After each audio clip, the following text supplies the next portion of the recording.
Trump isn't announcing any firings, right? Everybody just gets to be an ambassador to something when they get pushed out in this term.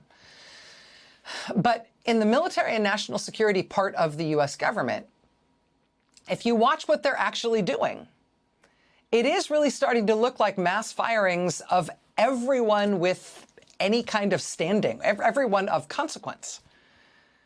I mean, Trump's people didn't just fire all of the senior lawyers in the U.S. military.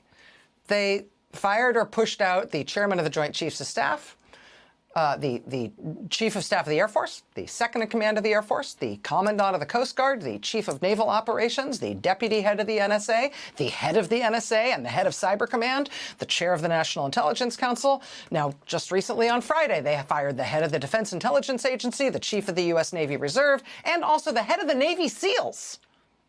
The SEAL officer who oversees Naval Special Warfare Command, the former commander of SEAL Team 8, all fired. How come? And this comes on top of the evisceration of the National Security Division of the Department of Justice and the wholesale reassignment or removal of the FBI's National Security Core operations. And so how do you cover that, right? You could try to follow the ball on any one of those firings or reassignments or unit shutdowns. Right? Well, what did Trump say about why that person needed to be fired? What was said in MAGA world about why that person needed to be fired? What could have explained how this person ended up on the wrong side of the black ball here?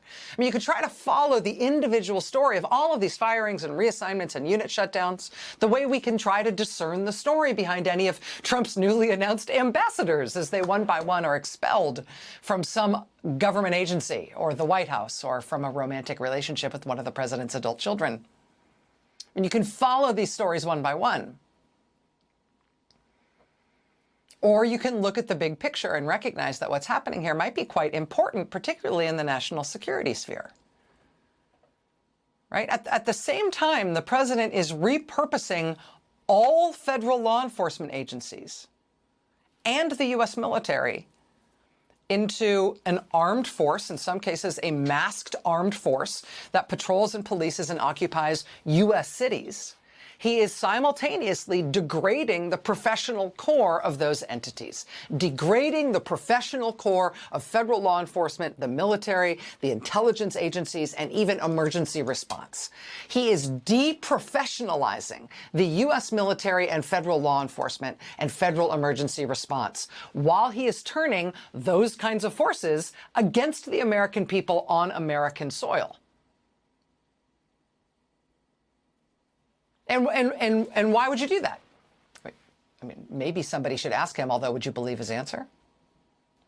I can say if this were happening in any other country, what we would know instinctively was that the reason a leader would do something like that is because that leader wants to use those forces differently than what they've been trained for, differently than what they've been used for before. A leader trying to deprofessionalize the sharp end of the spear, deprofessionalizing law enforcement and the military, does so because he wants to remove any professional restraint or internal ethics or culture that might otherwise hold those forces back from what he is now going to ask them to do. Headline: FBI plans to lower recruiting standards. Alarming agents. Headline: FEMA employees warn that Trump is gutting disaster response. I know it is traditionally exciting to cover the words of a president. It traditionally matters what a president says. It's traditionally important to cover what any president says in any context. With this kind of a president, though, watch what he does, not what he says.